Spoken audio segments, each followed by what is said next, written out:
ഹരേ കൃഷ്ണ. പ്രിയ ശ്രോതാക്കൾക്ക് എൻ്റെ വിനീതമായ നമസ്കാരം.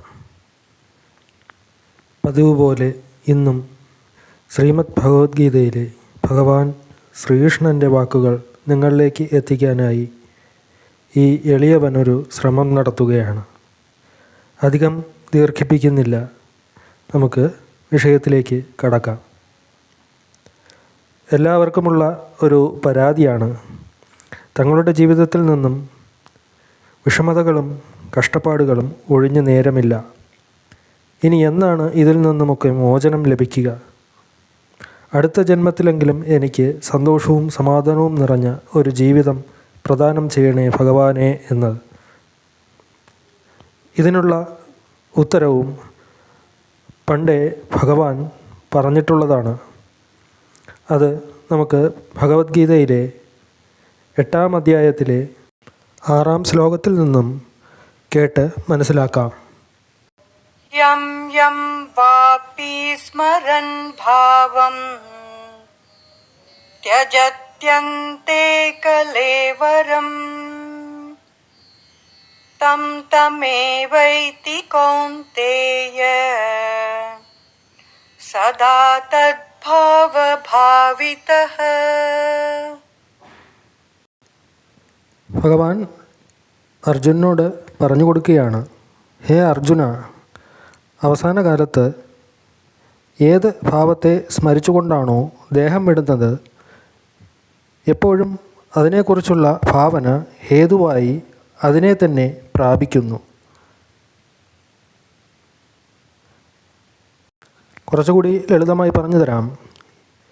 യം യം വാപി സ്മരൺ ഭാവം, അതായത് എന്തിനെയാണോ നിങ്ങൾ ദിവസേന സ്മരിക്കുന്നത്, സ്മരൺ എന്ന് പറഞ്ഞാൽ സ്മരിക്കുക. ത്യജത്യന്തേ കളേബരം, കളേബരം എന്ന് പറഞ്ഞാൽ ശരീരം. ആ ശരീരം ഉപേക്ഷിച്ച് പോകുന്ന സമയം ആര്? നമ്മുടെ ആത്മാവ്.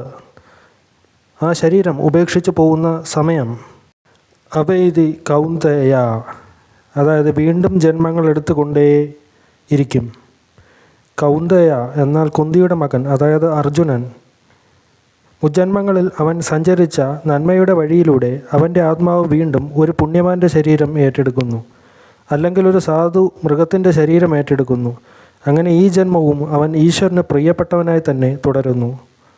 അപ്രകാരം മനസ്സിന് വിഷമങ്ങളും ആവലാതികളും കൊണ്ടു നടക്കുന്ന രീതി ശീലിപ്പിച്ചാൽ അത് വരുംകാലവും ഇതേ രീതി തേടിപ്പോകും. ഏത് ദുഃഖത്തിലും ചിരിച്ചുകൊണ്ട് ഭഗവാന്റെ നാമം ഉരുവിടൂ. ഹരേ രാമ ഹരേ കൃഷ്ണ ജപിക്കൂ, അല്ലെങ്കിൽ അമ്മേ നാരായണ ദേവീ നാരായണ ജപിക്കൂ, അല്ലെങ്കിൽ ഓം നമഃശിവായ ജപിക്കൂ. നിങ്ങൾക്ക് ഇഷ്ടമുള്ളത് ഏതും ജപിക്കൂ. ഭഗവാൻ കൃഷ്ണൻ സ്വയം ഭൂമിയിൽ മനുഷ്യാവതാരം എടുത്തു വന്ന് ഇത്രയധികം കഷ്ടപ്പാടുകൾ അനുഭവിച്ചിട്ടും ചിരിച്ചുകൊണ്ട് അതിനെയൊക്കെ നേരിടാൻ ഭഗവാൻ നേരിട്ട് മനുഷ്യരെ പഠിപ്പിച്ചു തന്നതും അതുതന്നെയാണ്. ചിരിച്ചുകൊണ്ട് നേരിടൂ.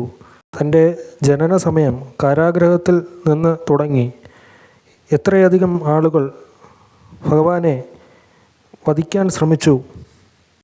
എന്നിട്ടും അതിനെയൊക്കെ അദ്ദേഹം ചിരിച്ചുകൊണ്ട് നേരിട്ട് ജയിക്കാൻ ജനങ്ങളെ പഠിപ്പിച്ചു തന്ന ഭഗവാൻ കൃഷ്ണൻ മാതൃകയാവുകയാണ്. അപ്പോൾ ഇതിൻ്റെ സാരാംശം ഇത്ര തന്നെയുള്ളൂ. എങ്ങനെയുള്ള മനസ്സിനെയാണോ നിത്യചിന്തകളിലൂടെ നിങ്ങൾ സ്വയം വാർത്തെടുക്കുന്നത്, എങ്ങനെയുള്ള സാഹചര്യങ്ങളിലൂടെയാണോ നിങ്ങളും മനസ്സും യാത്ര ചെയ്യാൻ ആഗ്രഹിക്കുന്നത്, നിങ്ങളുടെ ആത്മാവും ആ ഒരു പാത തുടരാനേ ശ്രമിക്കൂ. അതായത് ഈ ജന്മത്തിൽ മാത്രമല്ല, അടുത്ത ജന്മത്തിലും നിങ്ങൾ തെളിച്ചുവിട്ട പാതയിലൂടെ പോകാനേ ആത്മാവ് ശ്രമിക്കൂ. കാരണം ആ ഒരു പാതയാണ് നിങ്ങളതിനെ പഠിപ്പിച്ചു വിട്ടത്. അങ്ങനെയുള്ള ശരീരത്തെ സ്വീകരിക്കാനേ അത് തയ്യാറാകൂ. അത് നാമജപാദികളിലൂടെ ഭഗവാൻ എന്ന സത്യത്തെ തൊട്ടറിയുമ്പോൾ തന്നെ പ്രാപ്യമാകുന്നു. അങ്ങനെ ആ സത്യത്തെ അറിഞ്ഞവനാരോ അവൻ ഭഗവാനിൽ ലയിക്കുമെന്ന് പറയുന്നതിന് കാരണവും ഇതുതന്നെയാണ്. അവൻ്റെ മനസ്സ്, അവൻ്റെ ആത്മാവ് പഠിച്ചു വച്ച ഈശ്വരൻ എന്ന സത്യത്തെ തേടി യാത്രയാവുകയും ഒടുവിൽ ഭഗവാനിൽ ലയിക്കുകയും ചെയ്യുമെന്ന് മുന്നേ പറഞ്ഞ ശ്ലോകം നിങ്ങൾ മനസ്സിലാക്കിയെങ്കിൽ ഇപ്പോൾ പിടികിട്ടിക്കാണും. എല്ലാവർക്കും ശുഭദിനം നേരുന്നു. ഇത് 8-ാം അധ്യായത്തെ പറ്റിയാണ് പറഞ്ഞത്. 7-ാം അധ്യായത്തെപ്പറ്റി കഴിഞ്ഞ വീഡിയോ ചെയ്തിട്ടുണ്ട്. അത് ഈ ചാനലിൽ കയറി നോക്കിയാൽ മനസ്സിലാവും. ഇല്ലെങ്കിൽ അതിൻ്റെ ലിങ്ക് ഡിസ്ക്രിപ്ഷൻ ബോക്സിൽ പിൻ ചെയ്തേക്കാം. ഒന്ന് കയറി കാണുക. നിങ്ങൾക്ക് തീർച്ചയായും അത് വളരെ ഉപകാരം ചെയ്യും. നന്ദി, നമസ്കാരം.